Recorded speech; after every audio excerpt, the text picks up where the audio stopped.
दोस्तों आज मैं आपको 2024 में रिलीज हुई मूवी ब्रेथ के बारे में बताने वाला हूँ। ये मूवी फ्यूचर के बारे में बताती है जहाँ जमीन पर ऑक्सीजन का लेवल बहुत ही कम हो चुका होता है, जिस वजह से जमीन पर मौजूद सारे ट्रीज और एनिमल्स मार दिए गए हैं। सिर्फ कुछ ही इंसान धरती पर जिंदा होते हैं और वो भी अपनी जान बचाने के लिए ऑक्सीजन मास्क लगाए रखते हैं। लेकिन ऐसा आखिर कब तक चलेगा? कभी वो दिन भी आएगा जब ये थोड़ी सी ऑक्सीजन भी खत्म हो जाएगी।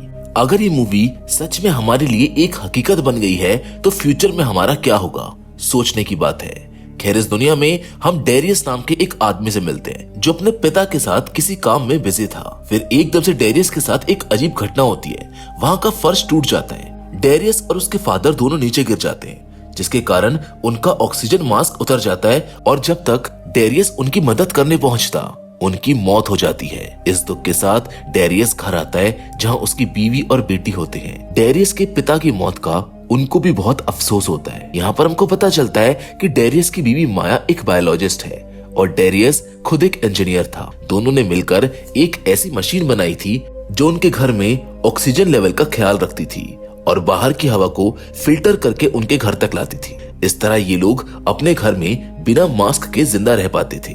उनके अंडरग्राउंड बंकर वाले घर में सब कुछ मौजूद होता है और अगर उन्हें किसी चीज की जरूरत पड़ती है तो ये लोग ऑक्सीजन मास्क पहनकर बाहर की दुनिया से उसको लेने जाते थे। डेरियस ने माया से कहा कि कल वो अपने पिता की कब्र बनाने जाएगा, लेकिन कोई भी उनके साथ नहीं जाएगा क्योंकि उनके पास ऑक्सीजन के रिसोर्सेज बहुत कम हैं। फिर अचानक से उन्हें अपनी ऑक्सीजन मशीन से बीप सुनाई देती है। जब डेरियस चेक करता है तो उसको पता चलता है कि जमीन का ऑक्सीजन लेवल और भी कम हो गया है और अब उनकी मशीन सिर्फ 2 लोगों को जीने के लिए ऑक्सीजन दे रही है। इन सब को देखकर डेरियस बहुत परेशान हो जाता है क्योंकि ना तो वो अपनी बीवी को खोना चाहता था और ना ही अपनी बेटी को। ऐसी सिचुएशन में उसको समझ नहीं आ रहा था कि वो क्या करे। अगली सुबह डेरियस अपने बाप की कब्र बनाने के लिए बाहर जा रहा होता है। वो अपनी बेटी से कहता है कि अपनी माँ का ख्याल रखना, बार बार जनरेटर चेक करते रहना और देखना कि मशीन में कोई खराबी ना हो। माया और उसकी बेटी जोहरा को लगता है कि डेरियस शाम तक वापस आ जाएगा, लेकिन वो कभी वापस नहीं आता। 6 महीने गुजर जाते हैं और ये लोग उसको ढूंढने नहीं जाते क्योंकि अगर ये लोग यहाँ से बाहर निकले तो खुद मर जाएंगे। इस बंकर में अब सिर्फ माया और जोहरा ही रह गए थे। उन्हें अब भी उम्मीद थी कि डेरियस वापस जरूर आएगा, लेकिन डेरियस तो ना जाने कहाँ चला गया। जिंदा है भी या नहीं ये भी नहीं पता। माया जो एक बायोलॉजिस्ट है अब धीरे धीरे अपने बंकर से बाहर निकलना शुरू कर देती है क्योंकि उसको उम्मीद थी कि वो जमीन को दोबारा पहले जैसा कर सकती है।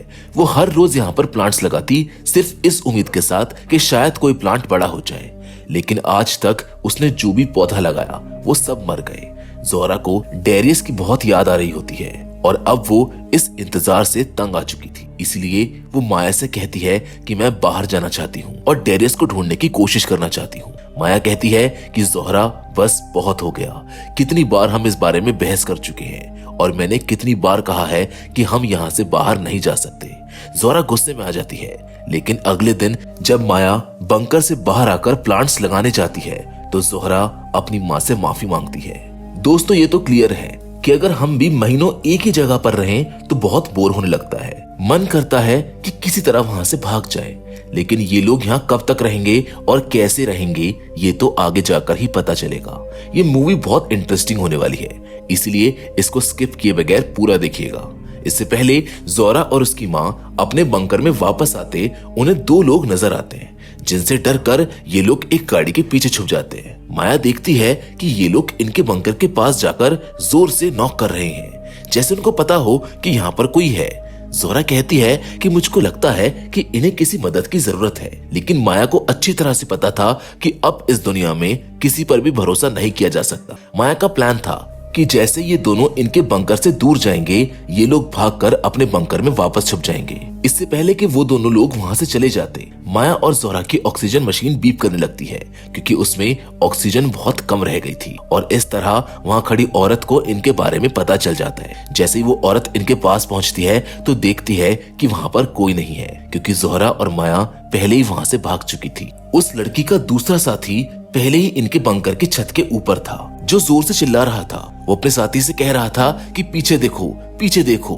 इससे पहले कि वो लड़की पीछे देखती, जोहरा और माया उसको धक्का देते हुए अपने बंकर के अंदर घुस जाते हैं। वो लड़की खड़ी रहकर पीछे से चिल्लाती रह जाती है कि प्लीज मेरी बात सुनो, हमें बस तुम्हारी मदद की जरूरत है। लेकिन माया इनकी एक भी नहीं सुनती। बंकर के अंदर जाने पर जोहरा और माया अपने बंकर की छत वाली खिड़की से इन दोनों से बात करते हैं और कहती हैं कि यहाँ से चले जाओ। जवाब में वो लड़की कहती है कि नहीं, मैं तुम्हारी मदद के बगैर यहाँ से नहीं जा सकती। यहाँ से कुछ ही दूरी पर हमारा 100 लोगों का एक कैंप है, उन सब की जान खतरे में है।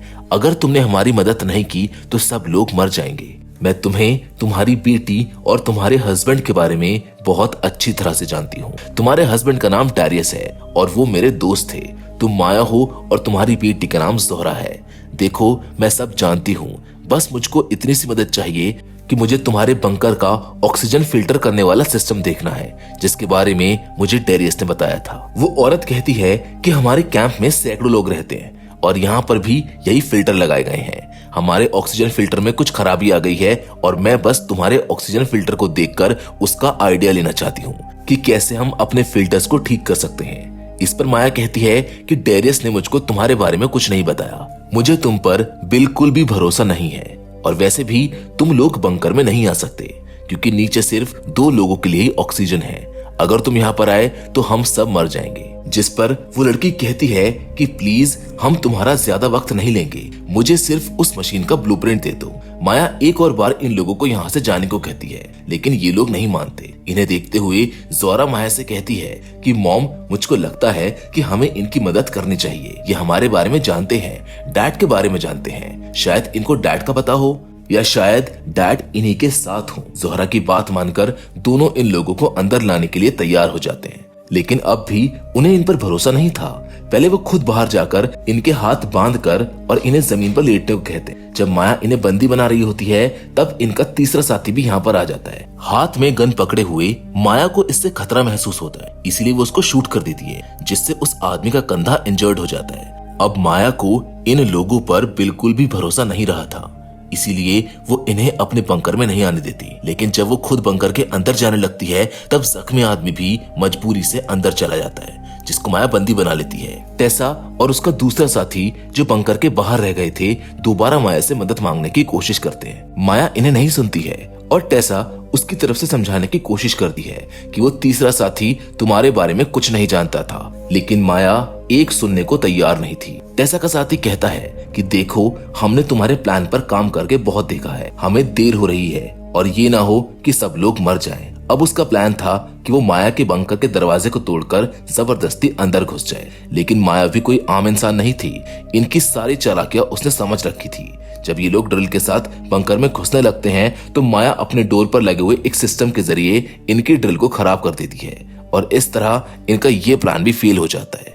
अब ये लोग एक नया प्लान बनाते हैं जिसमें टेसा माया के बंकर के ऊपर जाकर पाइप तोड़ने लग जाती है, जिसकी मदद से हवा इनके फिल्टर में जाती थी। टेसा अपने साथी से कहती है कि तुम बंकर के गेट के बाहर खड़े रहो, जैसे ही माया बाहर निकलेगी तुम उसको पकड़ लेना। लेकिन उसका साथी उसकी बात नहीं मानता है और माया बाहर निकलती है पर वो उसको पकड़ नहीं पाता है। माया मौका देखते हुए बंकर के ऊपर चढ़ जाती है और पाइप खोल देती है। पाइप खोलने के बाद माया, टेसा और उसके दूसरे साथी पर गोली चलाना शुरू कर देती है, लेकिन इस हमले से ये दोनों बच जाते हैं। अब टेसा अपने साथी पर बहुत गुस्सा होती है क्योंकि उसी की वजह से उनका पूरा प्लान फेल हो गया था।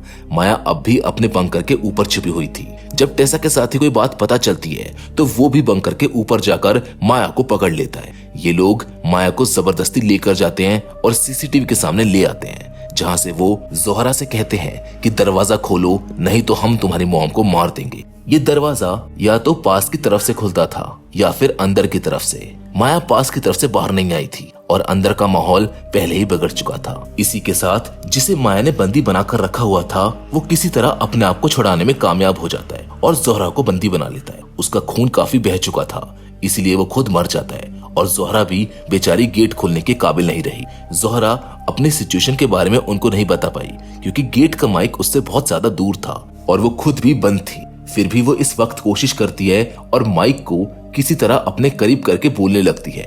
वो उनको बताती है कि शायद वो आदमी मर चुका है और मरने से पहले उसने मुझको बंद कर दिया है, इसीलिए मैं दरवाजा नहीं खोल सकती हूँ। ये सुनकर टेसा और उसके दूसरे साथी को बहुत गुस्सा आता है। गुस्से में टेसा अब माया से कहती है कि देखो, अंदर तुम्हारी बेटी भी फंसी हुई है, उसको बचाने के लिए अब तुम क्या करोगी? अब सच सच बताओ कि तुम क्या कर सकती हो इस बंकर को खोलने के लिए। जिस पर माया कहती है कि अब सिर्फ एक ही रास्ता है, लेकिन उसके लिए हमें बहुत दूर जाना पड़ेगा। एक और रास्ता है इस घर के अंदर जाने का, जो सिर्फ डेरियस के पास था। लेकिन डेरियस आज से 6 महीने पहले घर से निकला था और आज तक वापस नहीं आया। माया को ये पता था कि डेरियस आज से 6 महीने पहले घर से निकल गया था और आज तक वापस नहीं आया था। लेकिन एक और बड़ा सच था जो कि माया के अलावा किसी को मालूम नहीं था, और वो ये था कि डेरियस मर चुका है, क्योंकि उसे डेरियस का एक लेटर मिला था जिसमें लिखा हुआ था कि उनके बंकर में सिर्फ 2 लोगों के लिए ऑक्सीजन है और उसने दोनों को बचाने के लिए अपने आप को कुर्बान कर दिया है। इसके बाद माया कहती है कि उसको पता है कि डेरियस की लाश कहां पर है, और वो डेरियस के पास से चाबी लेने के लिए टेसा को साथ लेकर निकल जाती है। रास्ते में माया टेसा को ये भी बताती है कि अगर तुमको लगता है कि उनकी मशीन अच्छी है तो ऐसा कुछ नहीं है। वक्त के साथ उसका ऑक्सीजन लेवल कम होता जा रहा है और एक वक्त ऐसा आएगा जब वो सिर्फ एक इंसान के लिए ऑक्सीजन बनाएगी, इसीलिए उनके पास बहुत कम वक्त है। डेरियस की मौत की बात अब तक माया ने ज़ोहरा से छुपाई हुई थी। थोड़े दूर जाने पर माया को डेरियस की लाश मिल जाती है, जिसको देखकर वो रो पड़ती है। वो डेरियस से कहती है कि उनके पास वक्त नहीं है और उन्हें जल्दी करना होगा क्योंकि उनकी ऑक्सीजन भी कम होने वाली थी। माया डेरियस के बैग से चाबी निकालती है। उसे एक गन भी मिलती है जिसको वो अपने पास रख लेती है। उसे एक ख्याल आता है कि वो टेसा को मार सकती थी और खुद वापस जा सकती थी, लेकिन वो टेसा की मदद करने का फैसला करती है क्योंकि अब उसको टेसा पर भरोसा होने लगा था। अब उन्हें माया के बंकर में वापस जाना था, लेकिन उनकी गाड़ी की सोलर बैटरी खत्म हो जाती है। माया की टांग जख्मी थी, इसीलिए वो चल नहीं सकती थी। इस वजह से वापस आना उनके लिए मुश्किल हो गया था। टेसा माया से कहती है कि वो यहाँ रुक जाए और चाबी दे दे, वो वापस आकर उसको ले आएगी। माया का उस पर भरोसा करना एक मुश्किल फैसला था। अब टेसा के ऊपर गन पॉइंट करते हुए टेसा भी माया पर गन पॉइंट करती है। वो कहती है कि अगर वो अपनी बेटी की जान बचाना चाहती है तो उसको चाबी देनी होगी। माया उसको चाबी देने पर मजबूर हो जाती है। कुछ घंटों की मेहनत के बाद टेसा बंकर तक वापस पहुंच जाती है, जहां उसका साथी पहले से मौजूद होता है। इन दोनों को देखकर ज़ोहरा घबरा जाती है और पूछती है कि मेरी माँ कहाँ पर है। टेसा कहती है कि वो ठीक है, उसका पांव जख्मी था इसीलिए वो यहाँ पर नहीं आई, लेकिन वो जिंदा है। ज़ोहरा पूछती है कि तुम्हें एक और चाबी कहाँ से मिली? ये तो मेरे डैड की चाबी थी। टेसा को ये कहना पड़ता है कि तुम्हारे डैड 6 महीने पहले मर चुके हैं, और ये सुनकर ज़ोहरा टूट जाती है। अब टेसा का दूसरा साथी टेसा के ऊपर गन पॉइंट कर देता है और गुस्से में कहता है कि जल्दी से अपना काम करो और मुझको ब्लूप्रिंट्स दे दो। लेकिन टेसा कहती है कि रुक जाओ, मुझे थोड़ा वक्त चाहिए, मुझे बाहर जाना है और माया को बचाना है। लेकिन वो आदमी ज़ोहरा पर गन पॉइंट करके टेसा से कहता है कि मुझे सिर्फ इस मशीन के ब्लूप्रिंट्स चाहिए, अगर तुमने मुझको नहीं दिए तो मैं इस लड़की को मार दूंगा। ना चाहते हुए भी टेसा उसकी फिल्ट्रेशन मशीन को खोल देती है, लेकिन वो समझ नहीं पाती कि करना क्या है, और अब मजबूरन उसे अपने दूसरे साथी को सब सच बताना पड़ता है। वो कहती है कि मैं डेरियस को नहीं जानती थी, मैंने तो बस इन दोनों की बातें रेडियो पर सुनी थी। हमें इस मशीन को चेक करने के लिए इसकी माँ को लाना ही होगा। लेकिन जैसे ही वो आदमी ये सुनता है, वो टेसा को गोली मार देता है क्योंकि उसे खुद जिंदा रहना था। अब टेसा को मरता हुआ देखकर ज़ोहरा बड़ी घबरा जाती है क्योंकि अब वो इस पागल आदमी के साथ फंस चुकी थी। ज़ोहरा को ये बात मालूम हो गई थी कि कुछ ही देर में ये मशीन सिर्फ एक इंसान के लिए ऑक्सीजन बनाएगी, इसीलिए उसको समझ आ गया है कि कुछ ही दिनों में ये आदमी उसको भी मार देगा। रात ऐसे ही गुजर जाती है और जब वो रोती रहती है तब सीन कट होता है और हमको माया दिखाई जाती है जो अब तक वहीं पर फंसी हुई थी। सुबह होने तक जब टेसा नहीं आती तो उसको पता चल जाता है कि टेसा ने उसको धोखा दे दिया है। उसके सिलेंडर में ऑक्सीजन भी कम रह गई थी, लेकिन यहाँ उसकी किस्मत साथ देती है और सुबह होते ही धूप आ जाती है, इसीलिए उसकी गाड़ी चार्ज हो जाती है, जिसको लेकर वो जल्दी से अपने बंकर तक पहुंच जाती है। बंकर के पास आते ही वो सबसे पहले अपने एयर फिल्ट्रेशन पाइप को बंद कर देती है ताकि अंदर ऑक्सीजन बंद हो जाए